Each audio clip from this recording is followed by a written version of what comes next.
Hey guys, I'm assuming y'all don't have any questions, right? And I'll get all right anyway, but cool. All right, who's first? Looking around your room, I mean, are you feeling like you're kind of Fresh Prince of Bel Air in the empty room a little bit? Things. When you look at personnel and things like that, things happen. Guys get hurt. Trades happen. It's just one of those things as a coach. For me, going into my third year, it's just something. It's a first time thing. I'm learning and I'm watching how it all works. And so, yeah, it's definitely different. But it's part of the game, and you have to learn to live with it. You guys have, in your previous two seasons, Hmm. been so good at stopping the Yeah. run, and that's enabled you to have some of those, second and long, third and long passing downs that it seems like have made your pass rush a little more successful. Is kind of lagging in that area overall made it harder to get a pass rush on? Well, I think it all is connected. When you look at how a defense works, they work together. And when you look at the run, you look at the rush. I mean, they work together, and I think it's safe to say, yeah, it works that way. I mean, if you can't stop the run, you don't get a chance to rush the passer. And we always hear that cliche: if you don't stop the run, you don't get the privilege to rush the passer. And for the most part, when you look at the bigger picture, that's kind of shown up. But it's been the pass has also affected the run too. So it all works together, man. You know what I'm saying? So if we don't get the quarterback, guess what we're gonna get? A lot of run, because they're gonna be running the clock out. So, but that's kind of the works story. Mike Green, he's shown some flashes.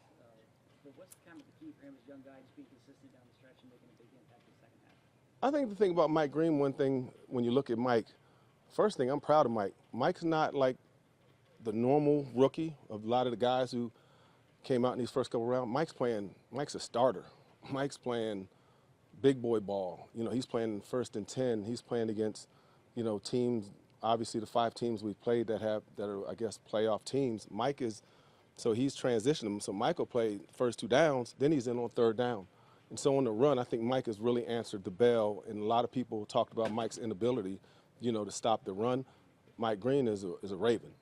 Mike Green you look at some of the film from this past weekend, Mike Green is putting hands on guys, and it's a fight, and he's learning. And when it comes to the rush, when you look at the big picture, man, it takes time a lot of times. You know what I mean? And just like we talked about the things that have been our challenge, Mike's a part of that as far as from the standpoint it affects everyone. But I think Mike Green is going to continue to work hard. He gets after it. He takes coaching.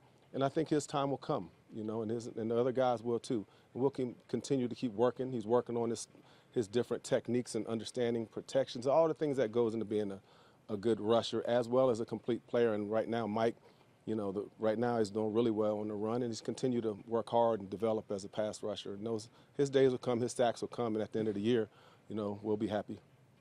Back in training camp, you had all the nice things to say about Tavius Robinson. I guess what have you seen from him up until this point? I mean, T-Rob was playing as good as anyone really in the league.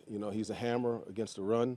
He was rushing the passer, had, I think, 2 sacks, but he had an opportunity for a plethora of more sacks, as well as the other guys, have had opportunities, and whether it's the balls out or, or we lost contain or the pass rush wasn't balanced, T-Rob is a part of that where he could have a lot more. But Tavius is just a great guy. He's tough. He is still a centerpiece for us when he gets back, and he will be for a long time. Chuck, given some of the personnel losses, John talked about it yesterday, the need to manufacture pressure. When fans hear that, what does that look like when that's working and when you're able to do that? Yeah, and that's one of the things that we have to do, and then putting the guys in the right place as we manufacture, the pressure and with the pass rush. And it really, you're just trying to be creative with the pieces that you do have and what you have. You can't look at what you used to have because we are living in the now. And so Coach Harbaugh is 100% correct. We have to manufacture. We have to do what's in the best interest of the defense. We can't sit back and say, oh, we're going to, the 4-man rush. We can't, nobody's crying for us. Nobody's going to sit back and say, oh, the Ravens. No, we got to figure it out. And part of that is Coach Oweh and all of us as a staff putting the players first and understanding this gives us the best chance to have success. And, and that's what we look to do. Chuck, along those lines, I think some fans get frustrated that, with the number of pass rush games and sims that you guys have on these third and long situations, maybe guys aren't getting the reps to just go ahead, beat a guy one-on-one, you know, you get better by doing reps. Is there any merit to that thing? Just give these guys more freedom to actually win without the help of, you know, the scheme, essentially? The scheme, well, a lot of those same fans were probably saying that after Buffalo when we went and the quarterback made big plays on us because of that mindset. In this league, there are a lot of quarterbacks that run. We have to be smart and also do what's in the best interest of not only the pass rushers, but also the defense. You know, and everybody would like to just go freestyle, and I understand that. But, you know, right now we have to do what's in the best interest of the team when we have to do whatever we have to do with the games and different things like that. So, though, I love the fans' passion. I'm glad they're watching. And, you know, I hope they keep watching as we continue to get better. Chuck, given the numbers at edge right now, David Ojabo is playing a lot more these last couple of weeks. What are you seeing from him, or what would you like to see moving forward? Well, I like to see Jabo just keep competing, just keep working hard, just keep getting after it.